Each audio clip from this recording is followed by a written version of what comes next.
You're listening to the Wild Wellness Podcast, and today we're talking about humidity, hormones, and surviving your sweaty summer miles. So, if the summer season is full on hot where you are, I know how you feel. And this running outdoors or doing any workout outdoors can be tough if you struggle with the heat, even though you may have goals to increase your mileage or run certain time splits or just improve in some way. So there are some things that you'll want to know, and that's what I'm going to share. And hey, by the way, if we haven't met, I'm Jenny Holbert. As a holistic fitness and essential oil specialist, I am all about helping you live and sweat in sync with nature. Wild Wellness actually stands for Women into Living Their Dreams, because I hope that whatever I share helps you take care of your body so you can take all the adventures. So here's the Wild Wellness Podcast. This episode is going to help you understand what humidity and heat does to the body, how men and women thermoregulate differently, and I'm sharing 4 tips from my personal experience with running consistently, no matter what the weather.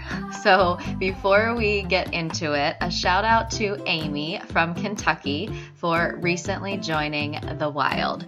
Thank you for listening to the podcast, Amy, and for wanting more wild wellness in your life. You are amazing. Okay, so let's talk about those sweaty summer miles, starting with humidity. What does humidity do to the body? Well, it makes you sweat buckets.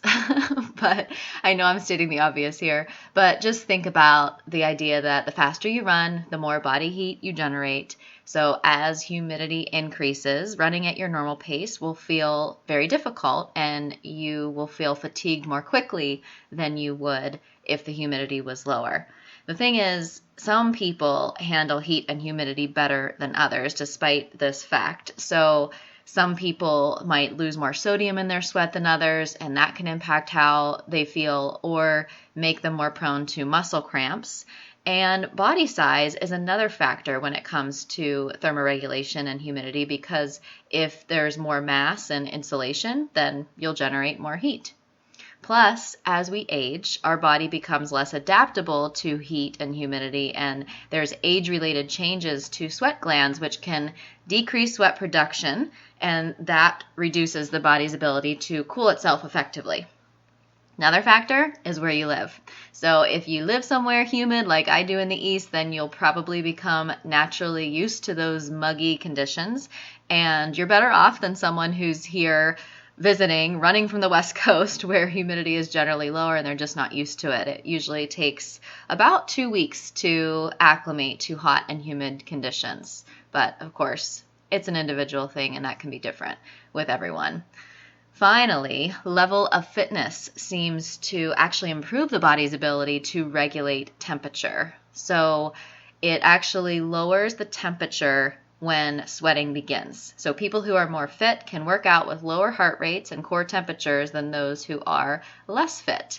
And the good news about that one is that you can train that. You can acclimate by just doing it, just running in the heat.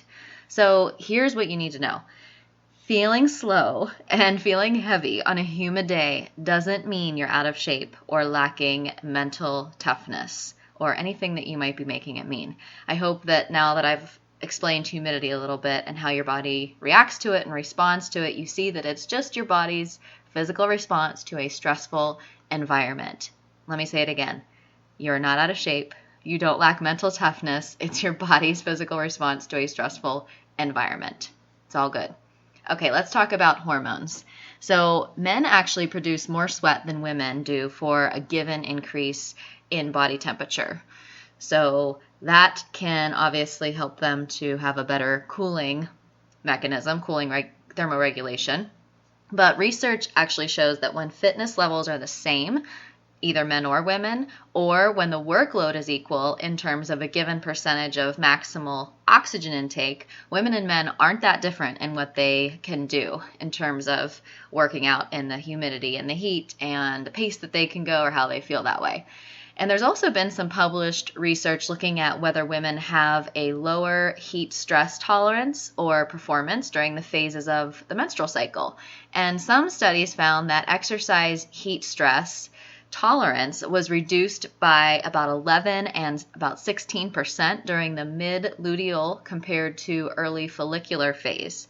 But other studies found no difference between these two phases. So just as a side note, mid-luteal would be right before menstruation. That would be your inner autumn, premenstrual, and the follicular phase is right after menstruation.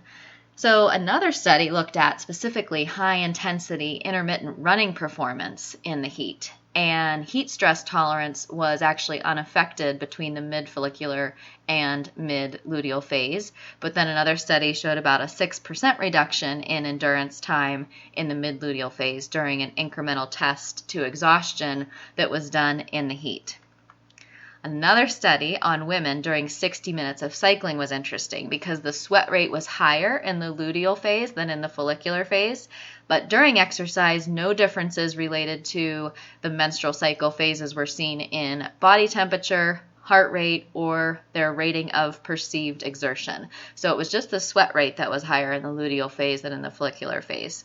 So the conclusion in that study with 60 minutes of cycling with women was that women exercising in a warm and humid environment with water intake seems to be able to help them adapt to the luteal phase because of basal body temperature through reduced urinary volume and increased sweat rate.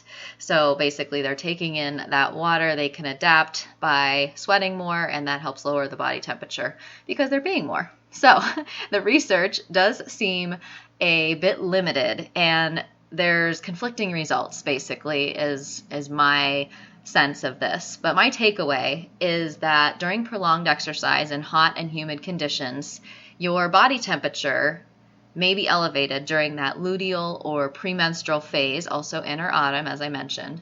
And so the luteal phase is the one where you might feel the least able to thermoregulate in the hot and humid weather, which is interesting because in the Workout Without Burnout Blueprint, this is the phase where you'll learn that you'll likely want to do less, rest more, focus on recovery, and not do your hardest workouts or your hardest runs anyway. So seems to align, which is quite interesting. So now I'm going to share 4 personal tips.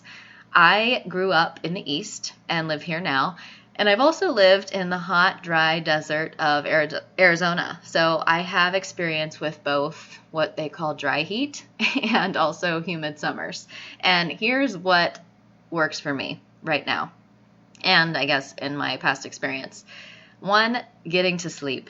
Getting to sleep so I can get out early for a morning run or morning workout. So depending on your schedule and commitments, I know this may not always be possible. Again, I'm speaking from my experience at the moment. But if it is possible, it's so worth it. My husband and I joke and say, I wish I hadn't run this morning, said no runner ever. I mean, it's true, right? I always feel great to do the run in the morning instead of waiting until later. And personally, my goal is to be sleeping before 10 p.m. and waking up before 6 a.m. That magical 5 a.m. hour has been such bliss during the summer heat. I absolutely love it. And I can get out before it's hot and have so much more time for things that I need to do. But hey, maybe for you, it's in the evening and you've got your schedule down. Do whatever works. As with all podcasts and all things that I share, take what inspires you here and leave the rest. So remember that humidity factor too. Even though the morning might be cooler temperatures, the humidity is likely higher. So check the heat index if you want, which combines temperature with relative humidity to give you a sense of how it actually feels outside. Because a 75-degree day with 0% humidity will feel like 69 degrees. But in 100% humidity, 75 degrees will feel like 80 degrees or more. Number 2 of my personal experience, personal tips here, adjust your expectations. So maybe you had a run planned, but you're feeling like you need something different. Be willing to let go of your plan. I say this all the time. If you're like me, you have a tendency to overdo it when it comes to working out rather than underdo it. So listen to this one for sure if that's you. Adjusting your expectations will help you prevent burning out, especially in the summer. Summer can be really aggravating to certain body types, mine included. like Pitta people, according to Ayurveda. So there's already so much heat basically in our constitution, so we really have to make sure we cool sufficiently. So, for example, you might do your run near water or even in water, which reminds me of a funny experience that my husband and I had because we decided one night it was just feeling too hot to run. This was a couple summers ago. And I remember we had left the run till later in the day and it just felt too hot to go out. Neither of us were feeling it. So we went to the lake nearby to swim instead and jog in the water, basically do the run in the water. So doing this all the time obviously doesn't give you the same load on your connective tissue and joints. So I'm not saying it's an exact replacement for running on land, but it does elevate your heart rate and you are moving. So depending on your goals, you may be able to adjust sometimes. And basically, don't be afraid to cross-train so that you don't burn out with all the running in the summer. And you could go for a shaded path versus the blazing heat of a road. Or, like I said, run close to water even if you don't want to run in it. It's still cooler and you can jump in afterwards, right?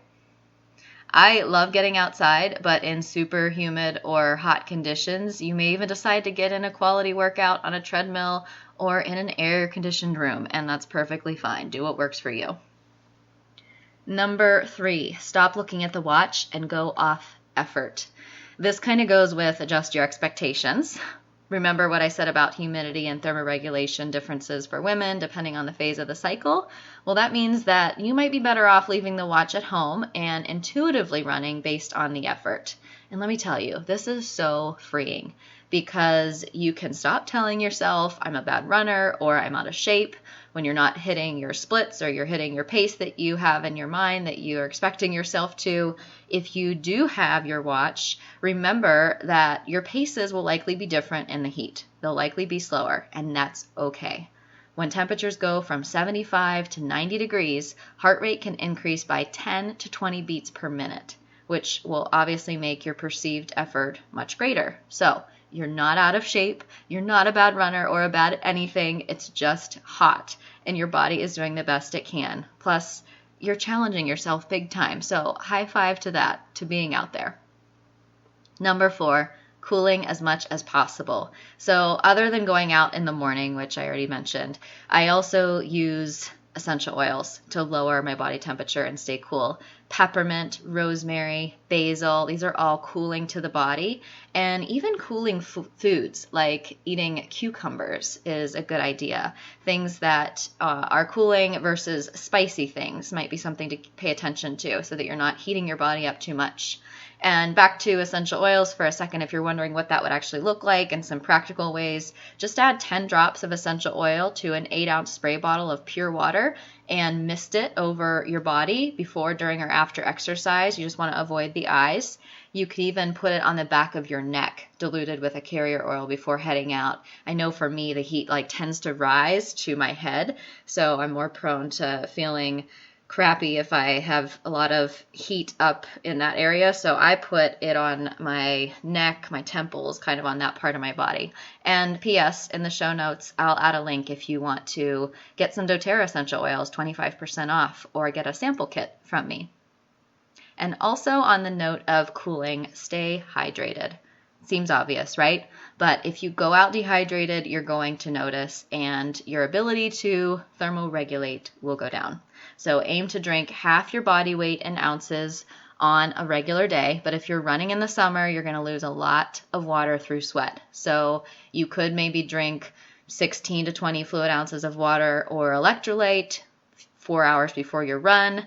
During your run, if you're going out for more than an hour, you maybe want to take in 3 to 8 ounces every 20 minutes. And after your run, you want to make sure you're replacing. Drink 20 to 24 ounces of water or electrolyte for every pound that you lost. In the show notes, I'll actually share a link to my homemade electrolyte drink that doesn't have any flavorings or overload of sugar if you are inspired to get something there. I know a lot of those electrolyte drinks, you really have to pay attention to what the ingredients are.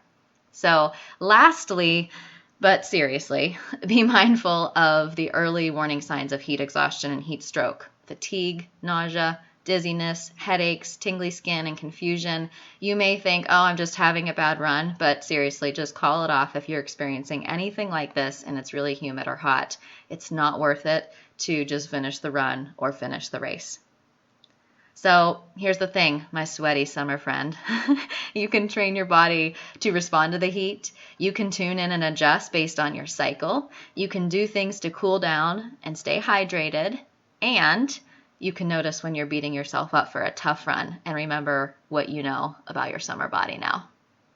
And if you haven't already, go take the quiz to find out your natural workout style so you can optimize your energy, recover from or avoid burnout, and stop feeling guilty for rest days, because your natural workout style is actually based on one of the 4 seasons. And I'd be curious to know what your results were. If you want to share them with me, just find me on Instagram at Jenny Holbert. And I'm also curious, what's your main takeaway from the episode? Feel free to share or leave a review wherever you're listening to the podcast with your main takeaway from the episode. And one more thing, there is more for you in the wild. It's a collection of tools and teachings to help you reach your goals without sacrificing your well-being. And you can check out this month's theme and take a peek at what you get at jennyholbert.com/thewild. I'll leave a link to that in the show notes. And thank you for listening. Thank you for sharing the podcast with someone. Thank you for subscribing and leaving a review. And until we chat again, go live your one wild life.